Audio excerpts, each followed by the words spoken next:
अथ देवर्षि नारद की भक्ति से भेंट। सच्चिदानंद स्वरूप भगवान श्री कृष्ण को हम नमस्कार करते हैं, जो जगत की उत्पत्ति, स्थिति और विनाश के हेतु तथा आध्यात्मिक, आधिदैविक और आधि भौतिक तीनों प्रकार के तापों का नाश करने वाले हैं। जिस समय श्री सुखदेव जी का यज्ञोपवीत संस्कार भी नहीं हुआ था, लौकिक वैदिक कर्मों के अनुष्ठान का अवसर भी नहीं आया था, तभी उन्हें अकेले ही संन्यास लेने के लिए घर से जाते देखकर उनके पिता व्यास जी विरह से कातर होकर पुकारने लगे, बेटा बेटा तुम कहाँ जा रहे हो।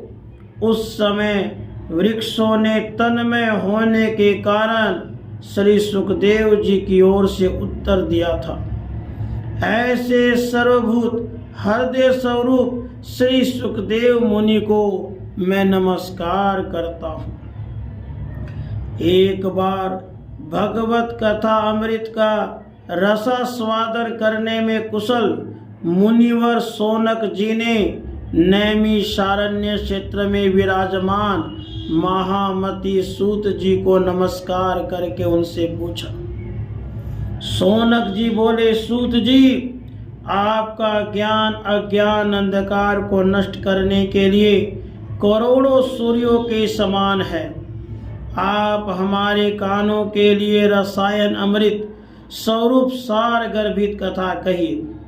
भक्ति, ज्ञान और वैराग्य से प्राप्त होने वाले महान विवेक की वृद्धि किस प्रकार होती है, वैष्णव लोग किस तरह इस माया मोह से अपना पीछा छुड़ाते हैं। इस घोर कली काल में जीव प्रायः आसुरी स्वभाव के हो गए हैं। विविध क्लेशों से आक्रांत इन जीवों को शुद्ध बनाने का सर्वश्रेष्ठ उपाय क्या है।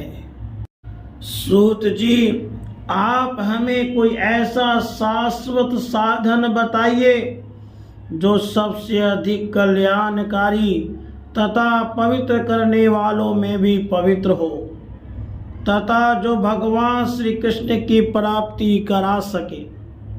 चिंतामणि केवल लौकिक सुख दे सकती है, कल्प वृक्ष अधिक से अधिक स्वर्गीय संपत्ति दे सकता है, परंतु गुरुदेव प्रसन्न होकर भगवान का योगी दुर्लभ नित्य वैकुंठ धाम दे देते हैं। सूत जी ने कहा, शौनक जी, तुम्हारे हृदय में भगवान का प्रेम है, इसलिए मैं विचार कर तुम्हें संपूर्ण सिद्धांतों का निष्कर्ष सुनाता हूँ, जो जन्म मृत्यु के भय का नाश कर देता है, जो भक्ति के प्रवाह को बढ़ाता है और भगवान श्री कृष्ण की प्रसन्नता का प्रधान कारण है।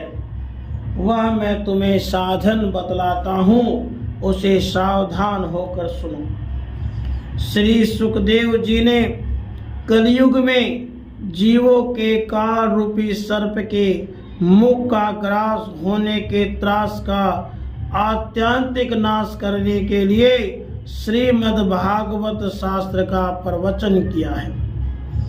मन की शुद्धि के लिए इससे बढ़कर कोई साधन नहीं है।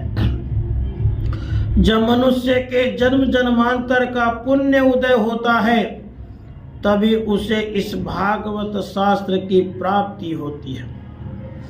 जब सुखदेव जी राजा परीक्षित को यह कथा सुनाने के लिए सभा में विराजमान हुए, तब देवता लोग उनके पास अमृत का कलश लेकर आए। देवता अपना काम बनाने में बड़े कुशल होते हैं, अतः यहाँ भी सबने सुखदेव मुनि को नमस्कार करके कहा, आप यह अमृत लेकर बदले में हमें कथा अमृत का दान दीजिए। इस प्रकार परस्पर विनिमय अर्थात अदला बदली हो जाने पर राजा परीक्षित अमृत का पान करें और हम सब श्रीमद् भागवत रूप अमृत का पान करेंगे। इस संसार में कहाँ कांच और कहाँ महामूल्य मणि और कहाँ सुधा और कहाँ कथा। श्री सुखदेव जी ने यह सोचकर उस समय देवताओं की हंसी उड़ा दी।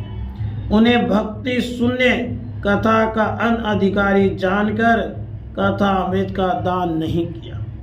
इस प्रकार यह श्रीमद् भागवत की कथा देवताओं को भी दुर्लभ है। पूर्व काल में श्रीमद् भागवत के श्रवण से ही राजा परीक्षित की मुक्ति देखकर ब्रह्मा जी को भी बड़ा आश्चर्य हुआ था। उन्होंने सत्यलोक में तराजू बांधकर सब साधनों को तोला। अन्य सभी साधन तौल में हल्के पड़ गए। अपने महत्व के कारण भागवत ही सबसे भारी रहा। यह देखकर सभी ऋषियों को बड़ा विस्मय हुआ। उन्होंने कलयुग में इस भगवत रूप भागवत शास्त्र को ही पढ़ने सुनने में तत्काल मोक्ष देने वाला निश्चय किया। सूत जी ने कहा, अब मैं तुम्हें वह भक्तिपूर्ण कथानक सुनाता हूँ जो श्री सुखदेव जी ने मुझे अपना अनन्य शिष्य जानकर एकांत में सुनाया था। एक दिन विशालापुरी में वे चारों निर्मल ऋषि सत्संग के लिए आए। वहां उन्होंने नारद जी को देखा। सनकादि ने पूछा, ब्राह्मण, आपका मुख उदास क्यों हो रहा है? आप चिंतातुर कैसे हैं? इतनी जल्दी जल्दी कहाँ जा रहे हैं और आपका आगमन कहाँ से हो रहा है? इस समय तो आप उस पुरुष के समान व्याकुल जान पड़ते हैं जिसका सारा धन लुट गया हो। आप जैसे आसक्ति रहित पुरुषों के लिए यह उचित नहीं है, इसका कारण बतलाइए। नारद जी ने कहा, मैं सर्वोत्तम लोक समझकर पृथ्वी में आया था। यहाँ पुष्कर, प्रयाग, काशी, गोदावरी, हरिद्वार, कुरुक्षेत्र, श्रीरंग और सेतुबंध आदि कई तीर्थों में मैं इधर उधर विचरता रहा, किंतु मुझे कहीं भी मन को संतोष देने वाली शांति नहीं मिली। इस समय धर्म के सहायक कलियुग ने सारी पृथ्वी को पीड़ित कर रखा है। अब यहाँ सत्य, तप, शौच अर्थात बाहर भीतर की पवित्रता, दया, दान आदि कुछ भी नहीं है। बेचारे जीव केवल अपना पेट पालने में लगे हुए हैं। वे असत्यभाषी, आलसी, मंद बुद्धि, भाग्यहीन, उपद्रवग्रस्त हो गए हैं। जो साधु संत कहे जाते हैं वे पूरे पाखंडी हो गए हैं। देखने में तो विरक्त है, किंतु स्त्री, धन आदि सभी का परिग्रह करते हैं। घरों में स्त्रियों का राज्य है। साले सलाहकार बने हुए हैं। लोभ से लोग कन्या विक्रय करते हैं। स्त्री पुरुषों में कलह मचा रहता है। महात्माओं के आश्रम, तीर्थ और नदियों पे यवनों अर्थात विधर्मियों का अधिकार हो गया है। उन दुष्टों ने बहुत से देवालय भी नष्ट कर दिए हैं। इस समय यहाँ न तो कोई योगी है, न सिद्ध, न ज्ञानी है, न सत्कर्म करने वाला ही। सारे साधन इस समय कली रूप दावा नल से जलकर भस्म हो गए हैं। इस कलयुग में सभी देशवासी बाजारों में अन्न बेचने लगे हैं। ब्राह्मण लोग पैसा लेकर वेद पढ़ाते हैं। स्त्रियां वेश्यावृत्ति से निर्वाह करने में लगी हैं। इस तरह कलयुग के दोष देखता और पृथ्वी पर विचरता मैं यमुना जी के तट पर पहुंचा, जहां भगवान श्री कृष्ण की अनेकों लीलाएं हो चुकी हैं। मुनिवरों सुनिए, वहां मैंने एक बड़ा आश्चर्य देखा। वहां एक युवती स्त्री खिन्न मन से बैठी थी। उसके पास दो वृद्ध पुरुष अचेत अवस्था में पड़े जोर जोर से सांस ले रहे थे। वह तरुणी उनकी सेवा करती हुई कभी उन्हें चेत कराने का प्रयत्न करती और कभी उनके आगे रोने लगती थी। वह अपने शरीर के रक्षक परमात्मा को दसों दिशाओं में देख रही थी। उसके चारों ओर सैकड़ों स्त्रियां उसे पंखा झड़ रही थी और बार बार समझाती रहती थी। दूर से यह सब देखकर मैं कुतूहलवश उसके पास चला गया। मुझे देखकर वह युवती खड़ी हो गई और बड़ी व्याकुल होकर कहने लगी। युवती ने कहा, मेरा नाम भक्ति है। ये ज्ञान और वैराग्य नाम के मेरे पुत्र हैं। समय के फेर से ही ये जर्जर हो गए हैं। ये देवियां, गंगा जी आदि नदियां हैं। ये सब मेरी सेवा के लिए आई हैं। इस प्रकार साक्षात देवियों के द्वारा सेवित होने पर भी मुझे सुख शांति नहीं है। तपोधन, अब ध्यान देकर मेरा वृत्तांत सुनिए। मेरी कथा वैसे तो प्रसिद्ध है, फिर भी उसे सुनकर आप मुझे शांति प्रदान करें। मैं द्रविड़ देश में उत्पन्न हुई, कर्नाटक में बढ़ी, कहीं कहीं महाराष्ट्र में सम्मानित हुई, किंतु गुजरात में मुझको बुढ़ापे ने आ घेरा। वहाँ घोर कलयुग के प्रभाव से पाखंडियों ने मुझे अंग भंग कर दिया। चिरकाल तक यह अवस्था रहने के कारण मैं अपने पुत्रों के साथ दुर्बल और निस्तेज हो गई। अब जब से मैं वृंदावन आई, तब से पुनः परम सुंदरी स्वरूपवती नवयुवती हो गई हूँ। किंतु सामने पड़े हुए ये दोनों मेरे पुत्र थके मांदे दुखी हो रहे हैं। अब मैं यह स्थान छोड़कर अन्यत्र जाना चाहती हूँ। ये दोनों बूढ़े हो गए हैं, इसी दुख से मैं दुखी हूँ। मैं तरुणी क्यों और ये दोनों मेरे पुत्र बूढ़े क्यों? हम तीनों साथ साथ रहने वाले हैं, फिर यह विपरीतता को होना तो यह चाहिए था कि माता बूढ़ी हो और पुत्र तरुण। इसी से मैं आश्चर्यचकित चित्त से अपनी इस अवस्था पर शोक करती रहती हूँ। आप परम बुद्धिमान एवं योग निधि हैं, इसका क्या कारण हो सकता है, बताइए।